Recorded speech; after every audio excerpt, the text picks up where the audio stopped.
Welcome to the Her Story Circle podcast, the podcast that brings you the extraordinary tales of everyday women who are changing the world. I'm your host, Gertrude Mache, and I'd like to acknowledge traditional custodians of the land on which we meet today. I also like to pay my respects to elders, past, present, and emerging. Every week, we dive into the lives, challenges, and triumphs of women from all four corners of the globe. We're here to inspire, enlighten, and connect, sharing stories that uplift and empower. So grab a cup of coffee, settle in, and join us as we explore the incredible journeys of women shaping our future. This is Her Story, where every woman's voice matters. Hello, everybody, and welcome back to the Her Story TV and the Her Story podcast. This is Gertrude Mache here in beautiful Melbourne, Australia. And today I am graced with the presence of yet another fascinating woman. Welcome, welcome, welcome to our tribe. Please tell everybody your full name, where you're based, how old you are, and share your story with us today.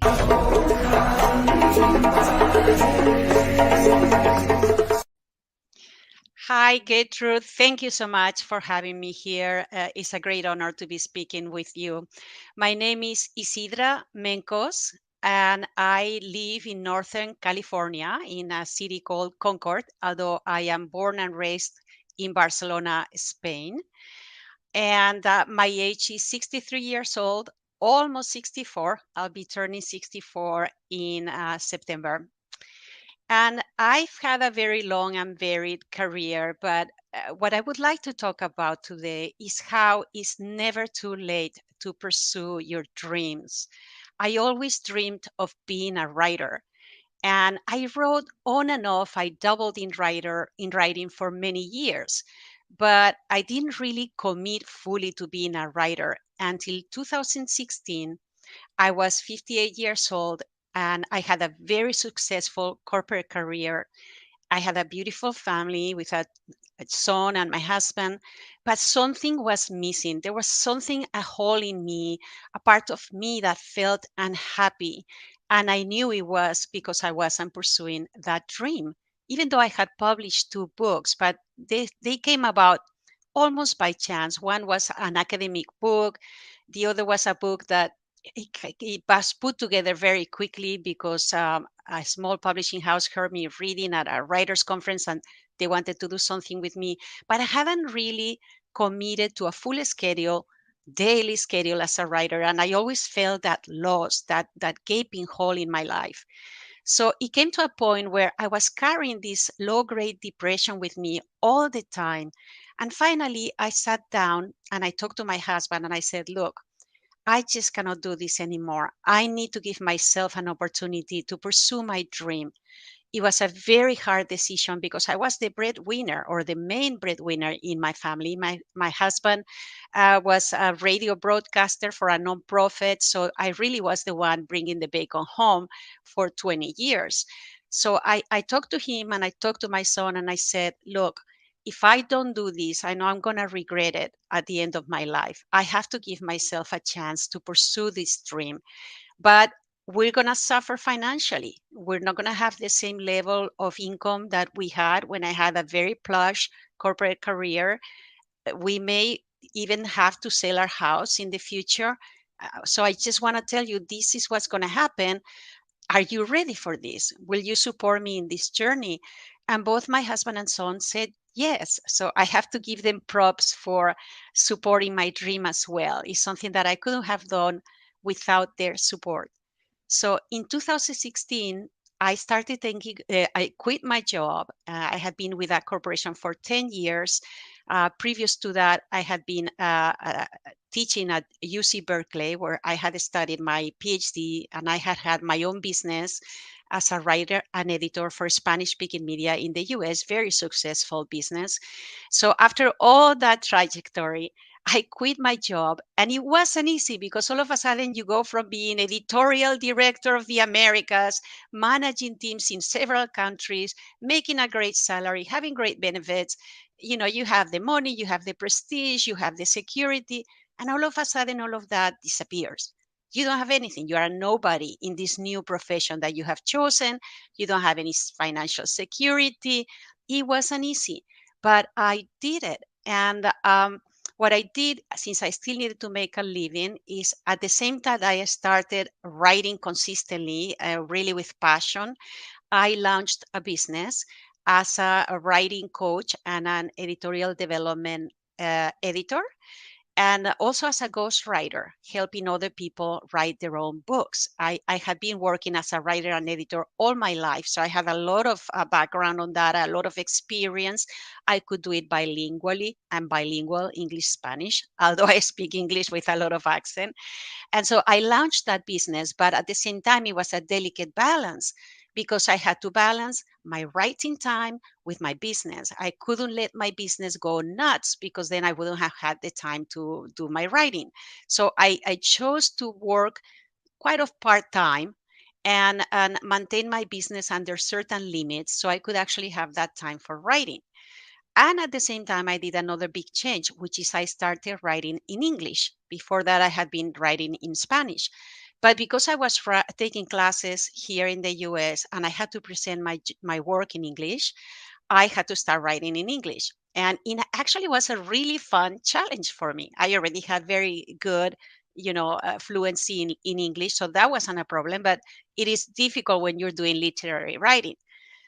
Luckily, I was very fortunate that pretty quickly my literary essays, personal essays, articles started being accepted in literary magazines, general interest publications as well. And in the meantime, while I was writing these short pieces, I started working on a memoir. And the memoir is called Promenade of Desire, a Barcelona memoir. It's coming out October 22, so the 11th of October of 2022. So it is really exciting to finally see my dream realized of writing this book. I have other books in the pipeline that are coming up after this one. And it is just incredibly exciting to feel that I've done it. And to me, it's just a testament that it's never too late to pursue your dreams.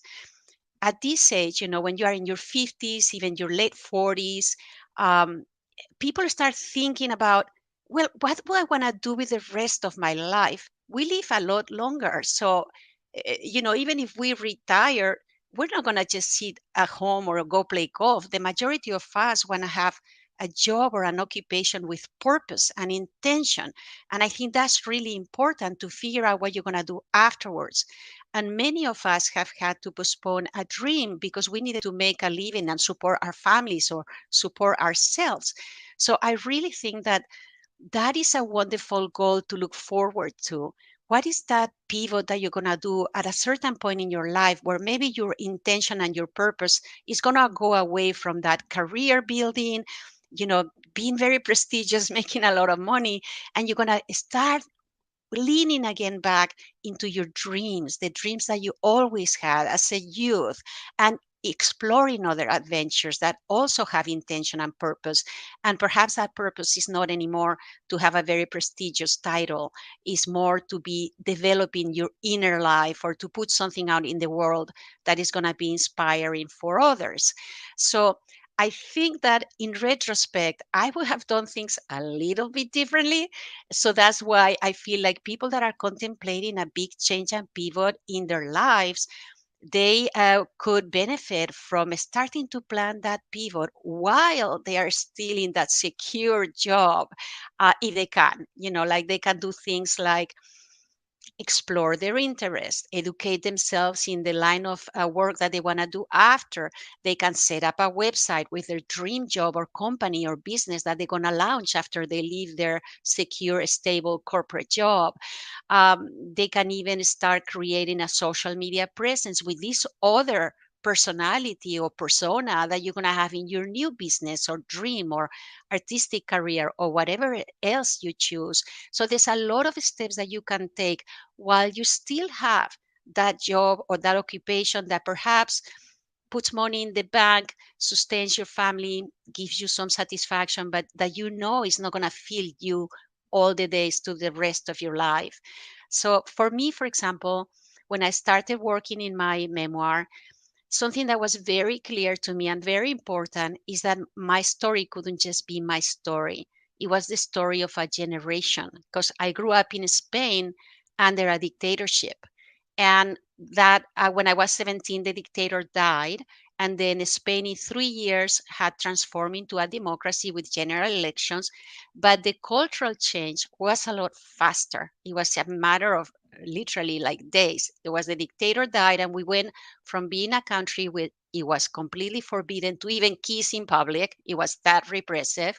And of course, political parties were banned. Any language that was not Spanish was banned. It was very repressive in every single sense. And all of a sudden, there were all these freedoms, and we kind of went to the other extreme, to extreme liberalism. And a lot of the youth got a little lost in that process, almost drunk on freedom. So I always felt that I lived in such a unique period of Spain's history that I wanted my memoir to show that interplay of the context, the history with the personal, the story. And that was I really was trying to achieve is that we are not individual beings. We are always in relation to a context. We are always shaped by the forces that surround us, political, religious, cultural, familial. And if you don't see that and you don't examine and analyze that, oftentimes you kind of lose perspective of why you act like you act. And when you understand that bigger context, you can grow on compassion as well, because you can see, well, that person, that man was a real macho man, but look where he grew up. He grew up under a dictatorship where women were second class citizens. That's what he really learned from the time he was a child. It doesn't mean you're going to condone his behavior, but it means you're going to understand it a little better. Same thing with your own mistakes and flaws. Once you start taking into account your context, the trauma of your childhoods, or if you have any trauma in your childhood, the trauma of the political system you grew up in, whatever it is that has been affecting you, you're going to be a little more understanding of your own mistakes, your own flaws, your imperfections. And in the end, we are all imperfect. We are all human beings. Nobody's going to be perfect. So to me, it was really important in this memoir to show this larger context and how it affects our personal lives. And at the same time, to really focus in this aspect of we are all really imperfect. And, let's just accept it. And while we strive to be better and do better, at the same time, let's accept we won't be perfect and we will keep making mistakes. And perhaps we will hurt others and others will hurt us. But that doesn't mean that we cannot understand why things happen, perhaps forgive even. And for sure, really start accepting yourself more and more every day. And I think Jack Cornfield, who is a famous meditation teacher, said once that self acceptance really is the most important part of spirituality. And I completely agree with that. I have to say, for me, with age, I have gained so much in self acceptance. I grew up with a lot of insecurity. I grew up with a lot of doubts, with a lot of trauma in the sense that I grew up with not much intimacy in my family, feeling very isolated. All of that created a lot of self doubt. And as time has gone by, I have learned that it is really important to accept myself and also to be vulnerable and not to be scared to show the people around you who you are, your own insecurities, your own vulnerability, because that's really what connects with people. Because everybody suffers from those insecurities, everybody suffers from the same self doubt. And for me, being a writer, and especially being the writer of a very self revealing memoir, has meant that I live without secrets now. I don't have anything to hide. I am not ashamed anymore. I understand who I am, who I have been, why I did the things that I did, like, for example, self destructing myself a lot in my 20s. Um, I can understand all of that, and I can accept all of that and just consider it a part of my journey.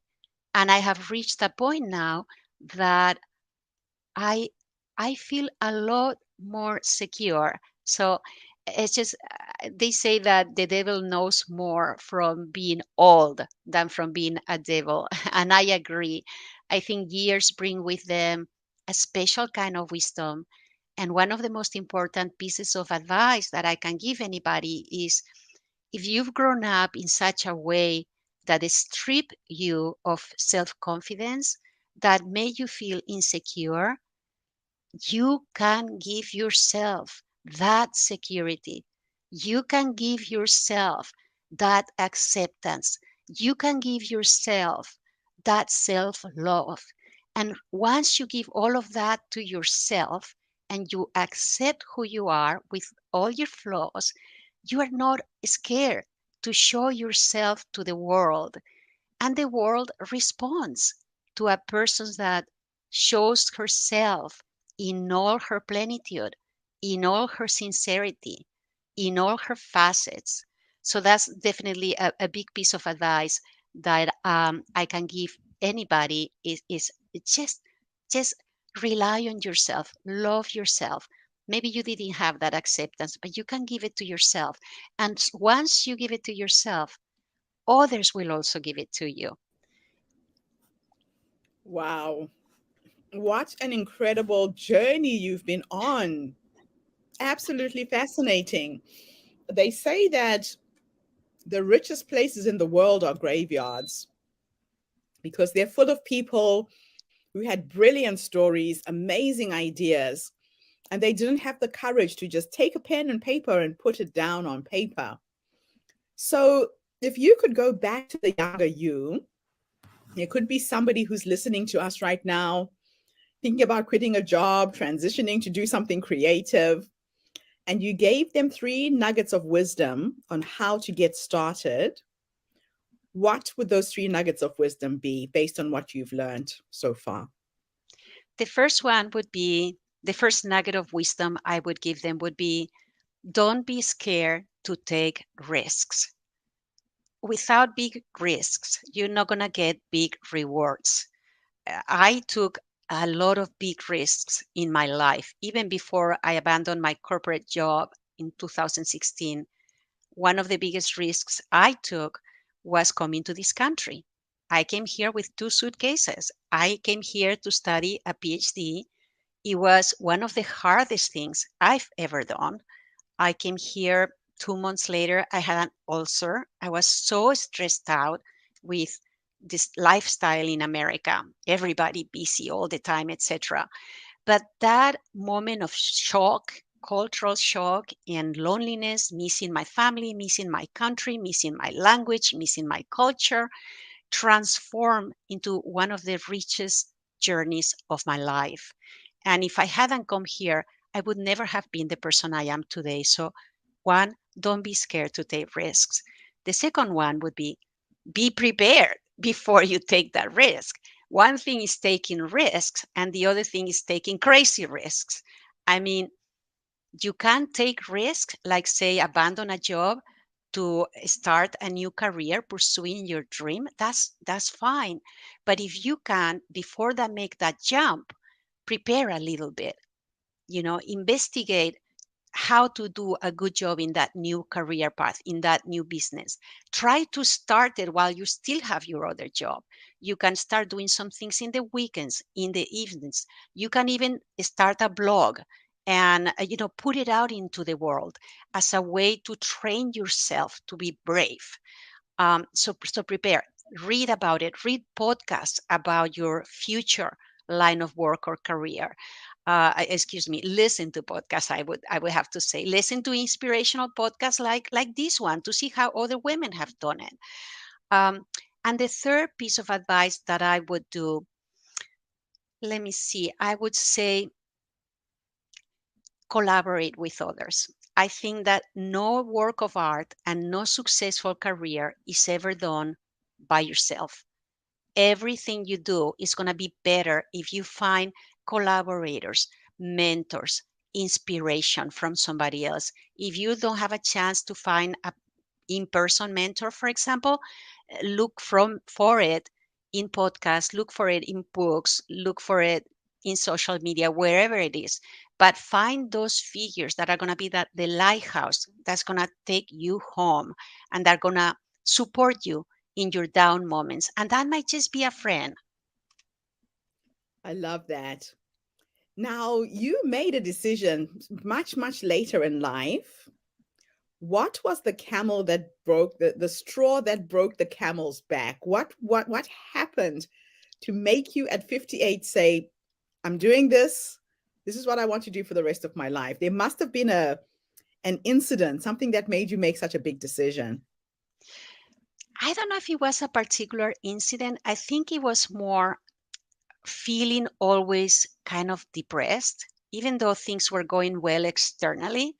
I was always kind of sad. There was a lot of depression that was running like a low grade depression permanently. As sometimes I fell into an actual depression. And there was a moment where I remember I was coming back from a conference, a very inspiring conference with an organization, a Latino organization called the Latino Community Foundation, which is a grassroots philanthropic organizations by Latinos for Latinos. And I was driving in my car and I was about to start the whole process of doing performance reviews and writing the new goals for the next year. And as I was driving home in my car after that inspirational conference, I thought to myself, I cannot write one more performance review or goal for the next year. I am a person, I'm very passionate. So when I do something, I do it 100%. And in my corporate career, I gave myself 100% to it. It was a beautiful uh, career. I mean, a beautiful business with a beautiful mission. It was with Baby Center, a website that helped pregnant parents or mothers of young kids to have healthy pregnancies and healthy babies. So I love the mission. I love my team. I was very well respected in the company, but it was not what my heart wanted. And when I was faced again with going back and planning all the goals and objectives for the next year, I realized I cannot do it one more time. I just need to follow my heart. So that was really it. That's beautiful. That is beautiful. Now, people come to you for ghostwriting. You have what you do on the side as a business, and I guess that is what will sustain you. Yes. But the stories that you're writing now, where do these stories come from? Where does the creativity come from? Because a lot of people get stuck in coming up with creative ideas. Where do you get your creative ideas from? Well, Flannery O'Connor said anybody who has survived childhood will always have material for writing. And I think that's true. I chose to write memoir, and that was a surprise to me because before I always wrote fiction. But I took a class of one day class. That was when I still was in my corporate job, and it was Zen and writing. So it was in a monastery, in a Zen monastery. We had a Zen priest and a writing teacher, and he happened to be teaching memoir in an online course after that one day class. And since I liked the teacher, I enrolled in his class, and I thought, oh my God, this is going to be a piece of cake. I already have the plot, I already have the characters. Then I realized writing memoir is as difficult or even more difficult than writing fiction, but I was already in it and I loved it. I had a lot of things to kind of clarify from my life. So I do look for inspiration in my own life. I also write a lot of personal essays, so shorter pieces, and I'm currently working on a collection entitled Mandala Way. And that is because as a writer, you really fixate on your obsessions. Those obsessions are going to be a through line through your books. One of my obsessions is that everything that you love, it eventually goes away. If it's a person, they may pass away. If it's an object, you may leave it behind. I've left behind so many things, including my country, my family, my language, so many things. But if you look at it from the perspective of Buddhism, mandalas are these beautiful creations that after a while disappear. And that's the way it's supposed to be. You just focus on the present of creating something beautiful with meaning, and then it goes away. So when you look at your losses in life from that perspective, you realize that, yes, things go away, things that you loved, but that doesn't mean they completely go away. They are in you, they live through you. And then, as you go by, they are a part of your life if they are not physically in your life. Oh, I love that. You've actually touched on something, an experience I had very recently. I lost my mom on the 23rd of April, 2020. I'm sorry. So right in the middle of the pandemic, I couldn't even go back to Africa to bury my mother. And I went into a state of depression for almost 6 months. It really affected me.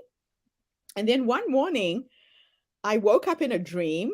And in the dream, I was brushing my teeth. I spat into the sink and I looked up into the mirror.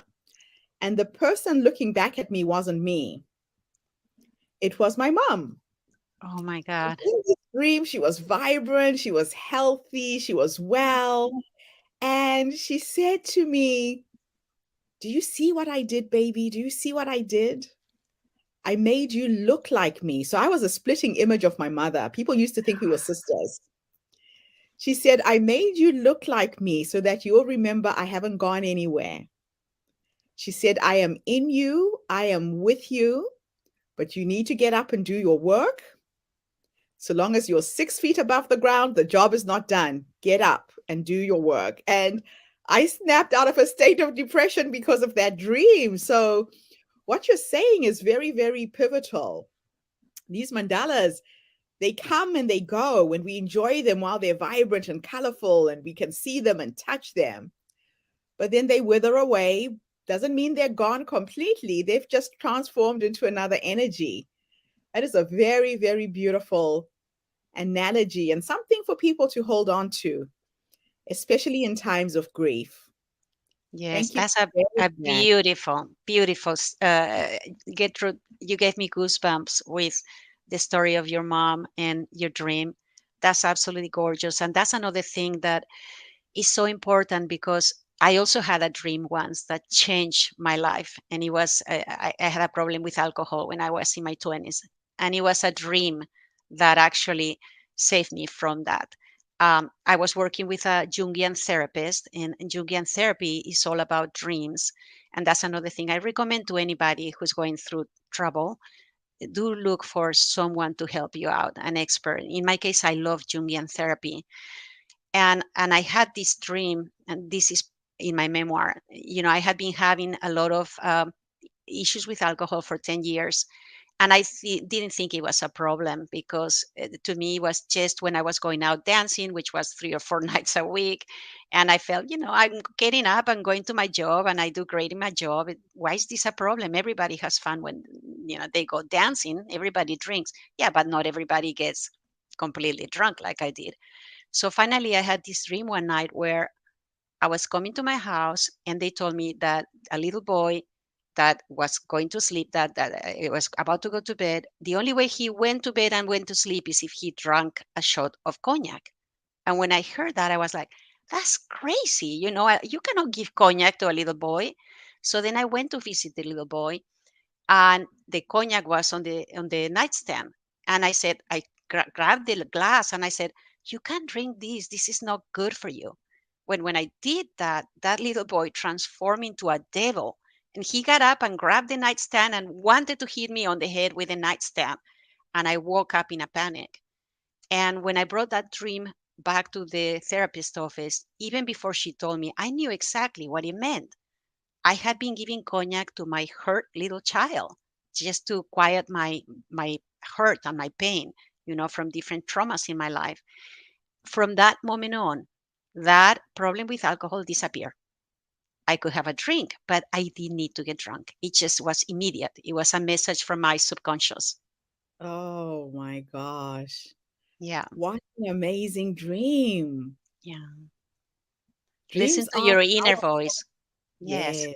Yes. And It's your we do inner have voice. all the answers. We have all the answers to all of our problems. So I'm going to end our interview with a bit of a little experiment. And I'm going to teleport you into the future. Let's imagine that time is an illusion and it doesn't exist. You've just talked about your past. Let me take you into the future. You're now 100 years old.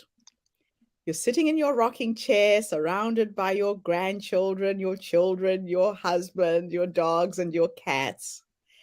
And if you could have a conversation with that future you, this wise woman who's led you to that point, what would you say to her based on how you're living your life right now? I would say thank you. Thank you for never giving up. Thank you for your resilience. Thank you for your bravery. Thank you for your vulnerability. Thank you for having been there for me.